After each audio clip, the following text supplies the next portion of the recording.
প্রিয় দর্শক, আপনারা অনেকে জালালি কবুতর অথবা যে বুনো কবুতর যেটা আপনার মাঠে চড়ে সেটা আপনারা অনেকে আসলে চিনতে পারেন না। বাজারে গিয়ে অনেকগুলো কবুতর দেখেন, এখন অনেকগুলো কবুতর দেখে দেখা যাচ্ছে যে আপনারা বুঝতে পারেন না সঠিকভাবে যে আসলে কোন কবুতরটা নেওয়া উচিত, কোনটা নিলে আপনি লাভবান হতে পারবেন, কোনটা ভালো হবে এটা আপনি আসলে বুঝতে পারেন না। আজকে আপনি আমাদের হাতে এই মুহূর্তে দেখেন একটা কবুতর দেখতে পাচ্ছেন।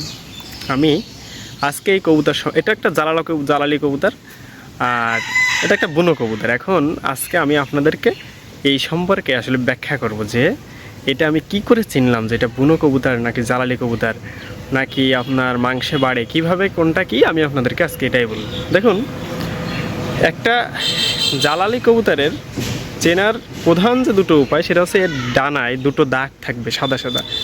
দেখুন এই যে ডানা আছে, এই ডানায় কিন্তু দুটো দাগ আছে, যদিও টেপ মারার কারণে ভালো বোঝা যাচ্ছে না, হ্যাঁ, তবে এই ডানায় দুটো দাগ আছে।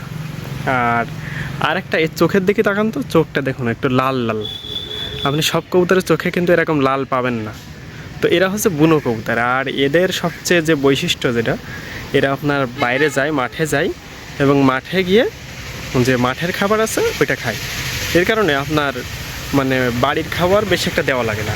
আর দেখুন এই কবুতরের আমি যখন কিনে বাজার থেকে আনছিলাম তখন ওই লোকটা কীভাবে বেঁধে দিয়েছে দেখুন। আমরা সাধারণত কী করি, ডানা ধরে নিয়ে আসি, কিন্তু এভাবে বললো যে ওইভাবে নিলে নাকি কবুতরের খুব সমস্যা হয়, কবুতরের খুব ব্যথা লাগে। তো ওইভাবে আসলে নেওয়া যাবে না। কবুতর নিতে হলে যে এইভাবে বাজার থেকে এইভাবে আপনি নিয়ে আসতে পারেন।